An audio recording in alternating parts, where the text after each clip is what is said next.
Modes of discharge of surety इस topic से related part 1 already मेरे यूट्यूब चैनल पर अपलोडेड है। उसमें हमने देखा था कि रिलीज और डिस्चार्ज ऑफ श्योरिटी तक के टॉपिक हम लोगों ने कंक्लूड किए हैं।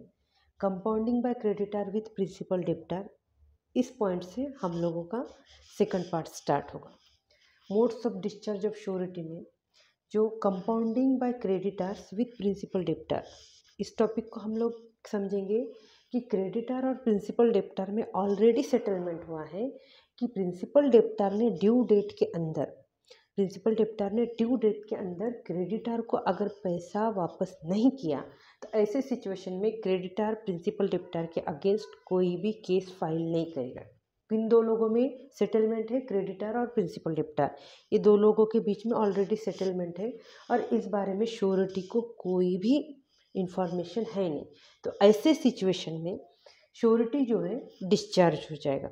लेकिन ये सेटलमेंट के बारे में अगर श्योरिटी को पता है, श्योरिटी को इन्फॉर्म किया गया है, तो ऐसे सिचुएशन में श्योरिटी डिस्चार्ज नहीं होगा।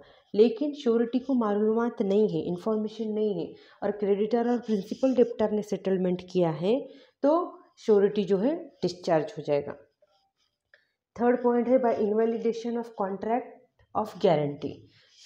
जो गारंटी का कॉन्ट्रैक्ट बनाया गया है वो कॉन्ट्रैक्ट ही इनवैलिड है। तो कौन कौन से सिचुएशन में वो कॉन्ट्रैक्ट इनवैलिड होगा? अगर वो कॉन्ट्रैक्ट इन सिचुएशन के अंदर इनवैलिड होगा तो श्योरिटी की लायबिलिटी क्या हो जाएगी? डिस्चार्ज हो जाएगी। उस टॉपिक है बाय मिस रिप्रेजेंटेशन, मतलब गारंटी जो श्योरिटी से ऑब्टेन की गई वो मिस रिप्रेजेंट करके ऑब्टेन की गई और क्रेडिटर को पूरा नॉलेज है कि श्योरिटी से जो गारंटी ऑब्टेन की जा रही है वो मिस रिप्रेजेंट कर की जा रही है और श्योरिटी को नॉलेज नहीं है कि ये जो गारंटी मुझसे ली जा रही है तो कुछ चीज़ें जो मटेरियल फैक्ट है वो मुझसे हाइड किया जा रहा है, इस बारे में श्योरिटी को कोई भी गारंटी पता नहीं है। तो ऐसे सिचुएशन में अंडर सेक्शन 142 के अंदर वो श्योरिटी क्या हो जाएगा? डिस्चार्ज हो जाएगा अपने गारंटी से। सेकंड है बाय कंसीलमेंट।